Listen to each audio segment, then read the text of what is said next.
বিশ্বকাপের বছরে ব্রাজিলিয়ান ফুটবলাররা ফর্মে থাকবেন না, এমন ঘটনা ইতিহাসেই খুব বিরল। অথচ ২০২৬ বিশ্বকাপ সামনে রেখে এমনই এক অস্বস্তিকর শঙ্কা ঘুরপাক খাচ্ছিল ভক্তদের মনে। সেই দুশ্চিন্তায় খানিকটা স্বস্তি এনে দিয়েছে স্প্যানিশ সুপার কাপের ফাইনাল। সৌদি আরবে অনুষ্ঠিত রিয়াল মাদ্রিদ বার্সেলোনার হাই ভোল্টেজ লড়াইয়ে ৩-২ গোলে শিরোপা জিতেছে বার্সেলোনা। তবে এই ম্যাচ থেকে স্বস্তির বার্তা শুধু কাতালানরাই পাননি, বরং ব্রাজিলিয়ান সমর্থকরাও পেয়েছেন। কারণ দীর্ঘ ১৯ ম্যাচের গোলখরা কাটিয়ে দুর্দান্ত পারফরমেন্স উপহার দিয়েছেন ভিনিসিয়াস জুনিয়র।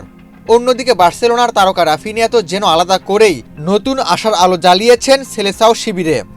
অন্যদিকে রিয়াল মাদ্রিদ ডাগআউট থেকে সদ্য বরখাস্ত জাবি আলোনসোর অধীনে রদ্রিগো শুরুর দিকে মাদ্রিদ একাদশে জায়গা না পেলেও সাম্প্রতিক সময়ে তিনি ফর্মে ফিরেছেন।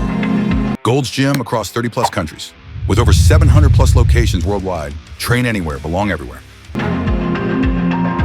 গত মৌসুমে দুর্দান্ত পারফরমেন্স করা রাফিনিয়া চলতি মৌসুমে ইনজুরির কারণে কিছুটা পিছিয়ে পড়েছিলেন। তবে মাঠে ফিরেই যেন তিনি পুরনো ছন্দে ফিরে গেছেন। স্প্যানিশ সুপার কাপে ২ ম্যাচে করেছেন ৪ গোল, হয়েছেন টুর্নামেন্ট সেরা। এল ক্লাসিকোর ফাইনালে ছিলেন পুরো ম্যাচের নিয়ন্ত্রক, জোড়া গোল করে হয়েছেন ফাইনাল সেরাও। ম্যাচের প্রথমার্ধে নিখুঁত ফিনিশিংয়ে দলকে এগিয়ে নেওয়ার গোলটি করেন তিনি, আর শেষ পর্যন্ত জয়সূচক গোলটিও আসে তার পা থেকেই। আসন্ন বিশ্বকাপে ব্রাজিল কোচ কার্লো আনচেলত্তির বড় ট্রাম্প কার্ড হয়ে উঠতে পারেন রাফিনিয়া, এমন ধারণায় জোরালো হচ্ছে। পরাজিত দলে থাকলেও ভিনিসিয়াস জুনিয়রের পারফরমেন্স আলাদা করে নজর কেড়েছে। পুরো মৌসুমটা তার জন্য এখন পর্যন্ত খুব একটা স্বস্তির নয়। লিগে ১৯ ম্যাচে মাত্র ৫ গোল, তার উপর ক্লাব ছাড়ার গুঞ্জন। সব মিলিয়ে বিশ্বকাপের বছর তার ফর্মে ফেরাটা ছিল ব্রাজিলের জন্য ভীষণ গুরুত্বপূর্ণ। চিরপ্রতিদ্বন্দ্বী বার্সেলোনার বিপক্ষে করা অসাধারণ গোলেই তিনি বুঝিয়ে দিয়েছেন স্বাধীনতা পেলে এখনও তিনি বিধ্বংসী। বাঁ প্রান্ত থেকে বল নিয়ে দুর্দান্ত ড্রিবলিংয়ে ৩ ডিফেন্ডার ও গোলরক্ষককে পরাস্ত করে গোলটি করেন তিনি।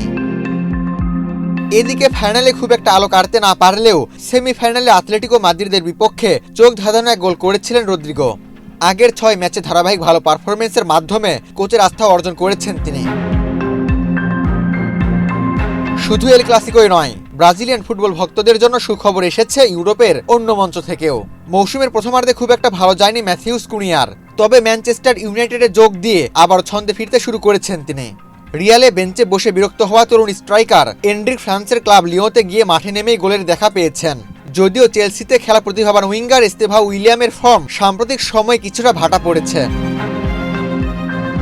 মিডফিল্ডে ক্যাসিমিরো ও ব্রুনো গুইমারেজ এখন পর্যন্ত ভরসার জায়গা হয়ে আছেন। রক্ষণ ভাগে সেন্ট্রাল ডিফেন্ডার মার্কুইনহোস ও গ্যাব্রিয়েল ছন্দে রয়েছেন। সব মিলিয়ে ব্রাজিল দল ধীরে ধীরে আত্মবিশ্বাস ফিরে পাচ্ছে। তবে ইতালিয়ান কোচ কার্লো আনচেলত্তির জন্য বড় চিন্তার জায়গা হয়ে দাঁড়িয়েছে ২ উইংব্যাক পজিশন, যেখানে এখনও কাঙ্ক্ষিত সমাধান আসেনি। আবু তালহা, বাংলাদেশ প্রতিদিন।